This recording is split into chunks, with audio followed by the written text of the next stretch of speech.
नमस्कार दोस्तों। आज की जो स्टोरी है वो श्वेता और राशि नाम की लड़की की है। राशि और श्वेता मेरठ की रहने वाली हैं और दोनों एक ही फैमिली से बिलोंग करती है। जो राशि है वह श्वेता की बड़ी बहन है और श्वेता उनसे छोटी है। जो राशि है वो अपनी स्टडी पूरी नहीं कर पाई थी क्योंकि उनकी फैमिली बहुत ज़्यादा गरीब है, तो इस वजह से उनकी स्टडी पूरी नहीं हो पाई और वो अपनी स्टडी को बीच में छोड़कर कहीं जॉब करने लगी। अब जो श्वेता थी वो भी घर की हालत देखती थी कि कितनी मुश्किल से घर का गुजारा हो रहा है। श्वेता से ये सब देखा नहीं जाता था। तो जो श्वेता होती है अपनी बहन को कहती है, राशि को, कि दीदी आप मेरे लिए कहीं बात करो अगर आपकी कंपनी में कोई जगह खाली है तो। लेकिन राशि मना कर देती है और कहती है कि मेरी कंपनी में तो कोई भी जगह खाली नहीं है कि मैं तेरे लिए बात कर सकूं जॉब की। उसके बाद एक दो दिन बीत जाते हैं। तो ऐसा होता है कि अगर हमें कोई जॉब चाहिए तो हम आस पड़ोस में किसी से बात करते हैं कि कोई जॉब है तो हमें बता दे। तो ऐसा ही ठीक श्वेता के साथ होता है। श्वेता भी आस पड़ोस में किसी से बातें करती थी और कहती थी कि कोई जॉब हो तो श्वेता को बताए। तो पड़ोस की एक आंटी जो श्वेता को कहती है कि मैं जिस कंपनी में काम करती हूँ वहां पर एक जगह खाली है, अगर तुम चाहो तो वहां पर लग सकती हो और हम कल चलते हैं, बात करके आएंगे। फिर जो श्वेता होती है वो कहती है कि ठीक है, आप जा सको। तो अगले दिन अब श्वेता और आंटी दोनों के दोनों उस कंपनी में जाने लगते हैं, घर से निकल जाते हैं। जब वो रास्ते में जाते हैं तो रेलवे क्रॉसिंग पड़ता है और आप सभी को पता ही है कि रेलवे क्रॉसिंग पर कितनी दुर्घटना होती है। वहां पर कई एक्सीडेंट होते रहते हैं आए दिन। तो वो वहां से चले जाते हैं और जब घर पर आते हैं तो श्वेता जो होती है उसका मुंह थोड़ा उतरा उतरा सा होता है। राशि श्वेता से पूछती है कि क्या हुआ, जॉब मिली या नहीं मिली और पसंद आई कि नहीं आई। फिर श्वेता कहती है कि नहीं दीदी, मुझे कोई भी जॉब पसंद नहीं आई और वहाँ मुझे कुछ अच्छा भी नहीं लगा तो मैंने मना कर दिया। तो राशि भी बोलती है कि ठीक है, तुझे अगर अच्छा नहीं लगा तो कोई जबरदस्ती नहीं है, तुझे जो काम अच्छा लगे तू वही कर। अब रात हो जाती है, श्वेता और राशि दोनों सोए रहते हैं। जब सोते हैं तो जो श्वेता होती है उसकी तबीयत अचानक से खराब हो जाती है। मतलब उसे बहुत ज्यादा बुखार आ जाता है, उसका पूरा शरीर बुखार से तप रहा होता है।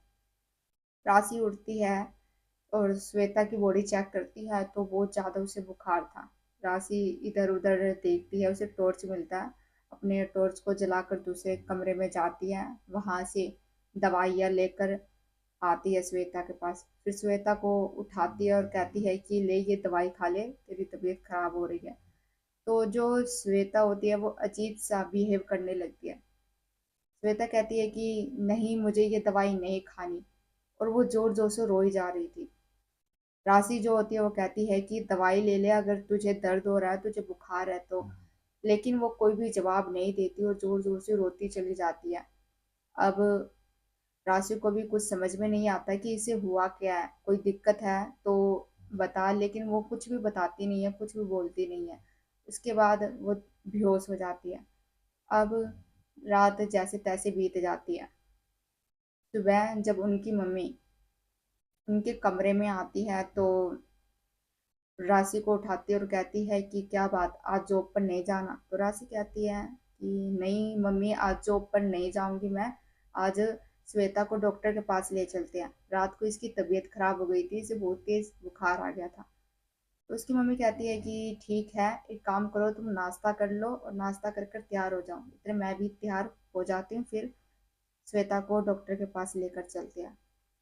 अब राशि और उसकी मम्मी दोनों के दोनों तैयार हो चुके थे। तैयार होकर जैसे ही दोनों कमरे में जाते हैं श्वेता के पास, श्वेता को उठाने के लिए, तो वो क्या देखते हैं कि श्वेता अजीब तरीके से बेड पर बैठी हुई है और राशि को देखकर वो जोर जोर से रोने लगती है। राशि पूछती है कि तुझे कोई दिक्कत है, तू मुझे देखकर ऐसे क्यों हंस रही है। तो वो कुछ नहीं बोलती और अब वो राशि को देखकर जोर जोर से हंसने लगती है। जो उसका बिहेवियर था वो उसकी मम्मी को, राशि को, दोनों को समझ में नहीं आ रहा था कि श्वेता को हो क्या रहा है। कभी रोती है, कभी हंसती है। तो देख वो सोचते हैं कि इसे ले जाते हैं डॉक्टर के पास और दिखाते हैं इसे दिक्कत क्या है। लेकिन तभी श्वेता बेहोश हो जाती है। अब डॉक्टर को घर पर बुलाया जाता है।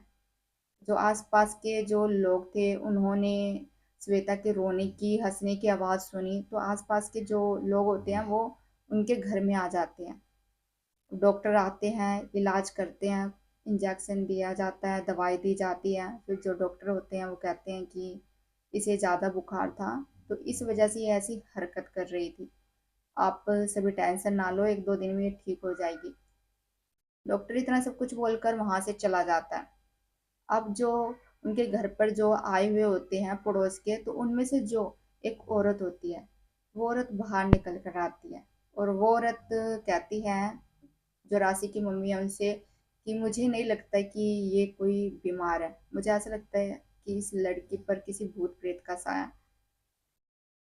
अब राशि की मम्मी को कुछ समझ में नहीं आया। वो दोबारा पूछती हैं कि आप बोलना क्या चाहती हो, साफ साफ बताओगी।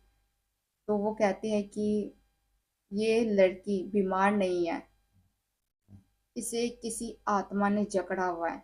तो वो आंटी जो होती है वो बोलती है कि जो मेरा भाई है, मेरे भाई की बेटी के साथ भी ऐसे हुआ था, वो भी अजीब तरह से हंसती, रोती और फिर बेहोश हो जाती।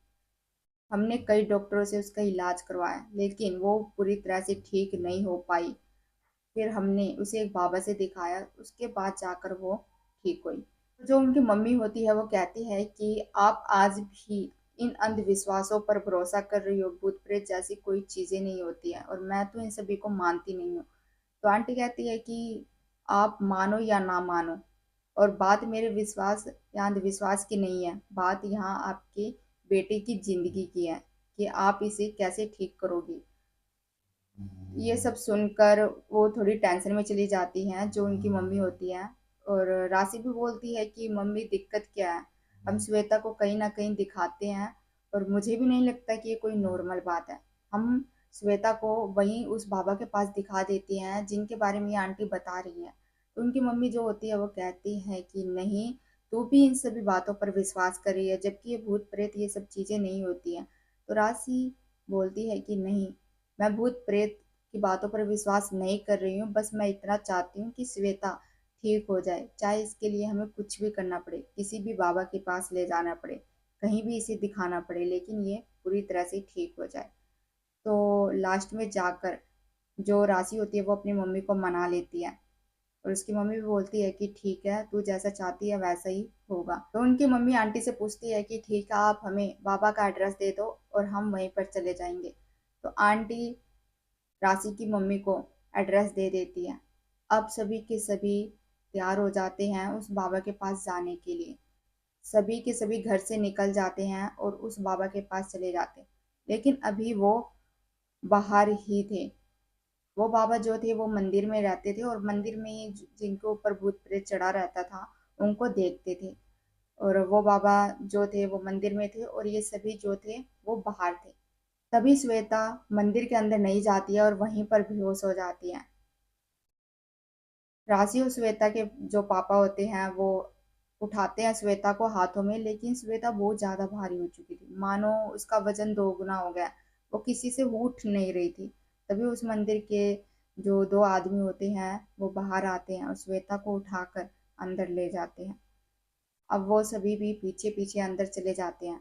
जब मंदिर में वो देखते हैं, जो बाबा हैं उनके सामने श्वेता लेटी हुई है और अभी भी वो बेहोश है। बाबा उन सभी से पूछते हैं कि इसको दिक्कत क्या है, तो वो बताते हैं कि आधी रात को रोने लगती है, चिल्लाने लगती है, कभी हंसने लगती है, पता नहीं इसको क्या दिक्कत है। फिर जो बाबा होते हैं वो श्वेता का जो नस होता है वो देखते हैं और बताते हैं कि इसके साथ कुछ हुआ है, क्या आपने इसे कहीं बाहर भेजा था। जो उसकी मम्मी होती है फिर कहती है कि जी, ये काम के सिलसिले में एक आंटी के साथ बाहर गई थी। बाबा कहते हैं कि ये जो सारी बात है, ये जो सारी घटना है, ये तभी से शुरू हुई है इसके साथ। और आप सभी चिंता मत करो, ये बिल्कुल ठीक हो जाएगी। मैं एक धागा देता हूँ, इस धागे को आप सभी इसके गले में बांध देना और ये बिटिया बिल्कुल पहले जैसी ही ठीक हो जाएगी। अब सभी के सभी घर पर आते हैं। बाबा ने जो धागा दिया था वो उसके गले में बांध दिया जाता है श्वेता के।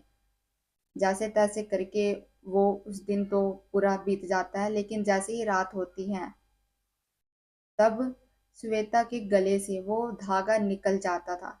और सभी के सभी अगले दिन सुबह देखते थे कि श्वेता के गले में तो वो धागा ही नहीं है। वो धागा अपने आप कैसे निकल जाता, किसी को कुछ पता ही नहीं चल रहा था। तो राशि अपनी मम्मी को एक दिन कहती है कि मम्मी, उस धागे को आप गांठ लगा दो ताकि वो छोटा हो जाए और श्वेता के गले से उतरे भी ना। तो उसकी मम्मी ऐसा ही करती है।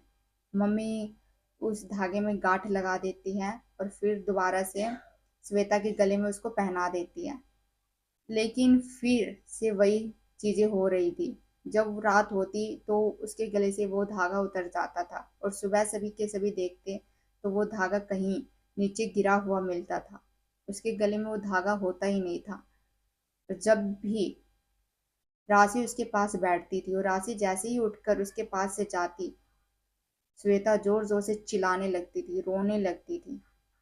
तो इसी वजह से राशि दिन रात उसके पास बैठी रहती थी। जब वो धागा उसके गले में डाला जाता था श्वेता को, तब उसे होश आता था। और एक दिन जब उसे होश आया, जब वो धागा बांधा गया तो उसे होश आया, तो उसने कहा कि मुझे दो औरतें दिखती हैं जो कि छत पर बैठी रहती हैं और बहुत ही ज़्यादा डरावनी हैं। मुझे घूरती रहती हैं और कहती हैं कि तुझे हम नहीं छोड़ेंगे, तुझे हम अपने साथ ले जाएंगे। अब ये सारी बात श्वेता ने अपनी फैमिली को बता दी थी। तो वो सभी फिर से उस बाबा के पास जाते हैं जो कि मंदिर में थे। वहां पर जाते हैं और सारी बात बता देते हैं कि श्वेता को दो औरतें दिखती हैं और अजीब सी डरावनी है, जो कि कहती हैं कि वो श्वेता को अपने साथ ले जाएंगी। और बाबा से ये भी बताते हैं कि उसके गले में जो धागा बांधा जाता है, रात होते ही वो धागा उसके गले से निकल जाता है और सुबह होती है तो वो धागा कहीं ना कहीं गिरा हुआ उन्हें मिलता है। तो बाबा बोलते हैं कि उसके ऊपर मेरा ये धागा का असर नहीं हुआ, तो इसका मतलब ये है कि उसके ऊपर किसी बहुत ही बुरी शक्ति हावी है। कोई बुरी आत्मा उस पर इतनी ज्यादा हावी हो गई है कि मेरा दिया हुआ ये ताबीज भी उस पर काम नहीं कर रहा। तो बाबा जो होते हैं वो कहते हैं कि हो सकता है कि इसकी जान भी चली जाए।